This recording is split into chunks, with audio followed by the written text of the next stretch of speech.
This is the WJTS News. In tonight's news, 3 new appointments were made at Kimbo Electronics.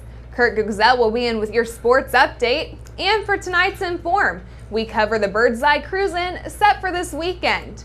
All this and more coming up next on 18 WJTS News.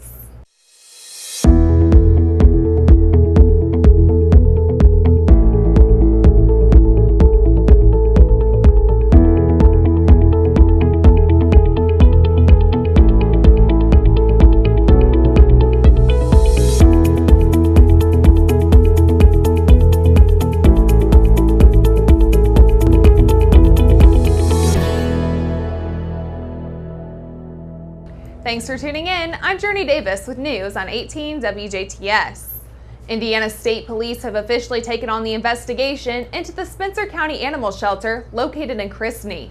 The Spencer County Sheriff's Office case report says a detective went to the shelter to search for animal remains in a freezer but found nothing. Later, a witness emailed him saying that management moved the remains of the animals. The report also says that one witness reported shelter director Christina Payne asked an underage volunteer to freeze a kitten alive, and according to that witness, the volunteer did. The Spencer County Sheriff's Office already confirmed several reports from witnesses that animals were frozen at the shelter on at least 2 occasions as a form of euthanization. The Spencer County Animal Control Board released a statement acknowledging the practice and promising to take action. That statement says that the Spencer County Animal Control Board was formed to oversee and set policy for the operation of the Spencer County Animal Shelter. They say the mission of the shelter is to provide a facility for humane care and treatment of stray or unwanted domesticated animals. The board says that they acknowledge that actions have occurred that are fundamentally opposed to that mission. The board says in response, they have carefully reviewed policies and procedures to address these unacceptable actions. They add that the Spencer County Animal Control Board remains committed to providing humane care and treatment of animals in Spencer County. More specific details on what actions the board is planning on taking in regards to this investigation have not yet been disclosed. Jasper-based Kimbo Electronics has made 3 new executive appointments within the company. Desiree Castillos has been appointed as the new Chief Strategy Officer and Vice President of their Corporate Development and Mergers and Acquisitions. She joined Kimbo Electronics from Nokia Technology, where she most recently held the position of Vice President of Corporate Strategy and Development, in charge of the Nokia-IBM Alliance. She has over 15 years of experience working in corporate strategy and development. She began her position with the company on August 13th. Chris Tin has been appointed Vice President of New Platforms. Once pending acquisition of Global Equipment Services, or GES, is completed, the GES business will report to him. Tin has had a long and successful career with Kimbo Electronics and Kimbo International. Most recently, he was Vice President of Global Business Development and Design Services for Kimbo Electronics. Company Chairman and CEO Don Sharon says Tin's leadership has been instrumental during the company's successful climb to exceed their goal of $1 billion in annual sales. And Kathy Thompson has been appointed as the new Vice President of Global Business Development and Design Services, succeeding Tin. She joined Kimbo Electronics from Creation Technologies, where she most recently held the position of Vice President of Business Development. Kathy has over 15 years of electronics manufacturing service experience. She earned both her undergraduate degree and her MBA from Lakeland University. Kathy will start on August 20th this year. A Boonville man was found guilty of production and possession of sexually explicit material involving a minor after a trial before U.S. District Court Judge Richard Young. 53-year-old Jimmy Mitchell remains in the custody of the U.S. Marshal and has a sentencing date of November 13th. In May of 2016, the victim in the case reported the abuse to the Warren County Sheriff's Department. Court testimony showed that Mitchell was a truck driver who took photographs of the victim while on a work trip to Illinois. Further evidence showed that Mitchell also produced pornography of the victim while in Boonville. This case was investigated by the FBI and the Warwick County Sheriff's Department. Mitchell faces sentencing of up to 30 years of imprisonment on each count of production and up to 10 years of imprisonment on the possession counts. A woman was taken into custody in Evansville following an assault early Wednesday. Evansville police were called to the 1300 block of South Fairlawn Avenue around 2:30 Wednesday morning to the report of an assault. Police then located the victim, Jennifer Tabor, and saw her throat was cut. She was able to identify the suspect as 26-year-old Abby Ballard of Evansville.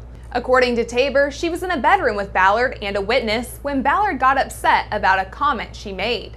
Ballard allegedly walked up behind Tabor and cut her throat with a box cutter. Officers were able to locate Ballard a couple of blocks from the scene.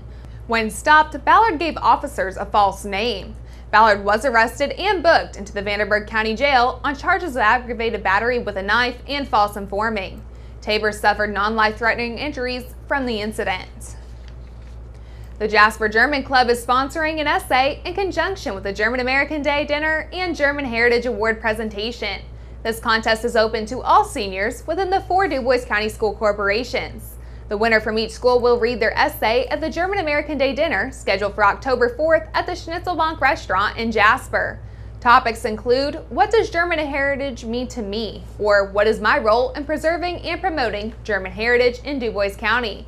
The winner from each school will be awarded a $250 scholarship presented by German American Bank. Interested students may obtain more information from their English or German teachers or contact Sandy Ware at 812-482-2055 or by email at skwehr69@gmail.com. The deadline for entry is set for September 7th. This Sunday, August 19th, kicks off the beginning of the annual Birdseye Park and Fire Department's festivities. A car cruise will start the day with registration at 11 a.m. at the park. Cars will leave at noon. Food and drinks will be available. Later that day, you can head to Deb's Truck Stop at 4 for the euchre tournament. The picnic will be held next weekend, August 24th, and will include the Money Wheel from 6 to 10 p.m., a cornhole tournament starting at 6:30, and a performance by regional favorites 86th at 7 p.m. The hamburger stand will also be open both days, offering not only burgers, but walking tacos, pulled pork, hot dogs, pizza burgers, popsicles, and drinks to help you cool off. Saturday the 25th, wake up bright and early and take your pick. The color run will start at the Pentecostal Church, and the car show begins at the Christian Church at 8 a.m. Awards for that car show will be presented at 3. Volleyball and 3-on-3 tourneys get underway at 9 a.m. at Birdseye Park. You can pick up lunch as the main food stand. They will be serving rib and chicken dinners at 11 a.m. The Money Wheel will start at noon, and the horse show tourney gets underway at the park at 1 p.m. That evening, Fire and Ice will take the stage, performing from 8 till 11 p.m. Enjoy slushies, raffles, kids games, elephant ears, and more all weekend long. Once again, those festivities begin this Sunday, August 19th, with the car show and euchre tournament before things kick into high gear for the following weekend of August 24th. The Daviess County Commissioners voted unanimously Tuesday night to name the Daviess County Annex the Daviess County Government Center. The building is currently under construction. County Commissioner Michael Taylor, who has been on the guiding force for this Annex project, noted that the $7.9 million building came in under budget and is adding no new taxes for Daviess County taxpayers. The Annex will solve the county's needs for more space and will help patrons by centralizing county offices and services in one area. After the Supreme Court struck down a 1992 federal law in May that banned sports betting in all but 4 states, a state representative wants Indiana to legalize it for 2019.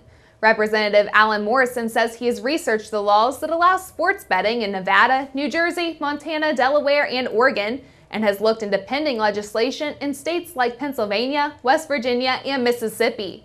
Increasing the state's revenue through gaming is the main reason Morrison says he'd like to see sports betting legalized for Indiana.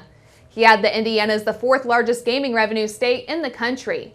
Morrison says he likes his odds of getting a bill passed in the 2019 legislative session. A legal expert says a Catholic high school in Indianapolis can legally suspend a counselor for her same-sex marriage, despite receiving $6.5 million in public money over the last 5 years. Ron Kelly High School is receiving criticism after announcing Sunday that Shelley Fitzgerald had been placed on administrative leave amid the discovery that she's married to a woman. Fitzgerald has worked at the school for 15 years and has been with her partner for 22.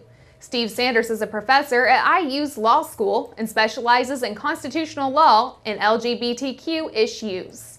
He says Roncalli can legally receive public money through Indiana's school voucher program while still being considered a religious institution regarding employment. Indiana also does not have a statewide anti-discrimination law. Fitzgerald has hired an attorney but not filed a lawsuit as of Tuesday. Stay tuned, weather and sports is still to come on WJTS News.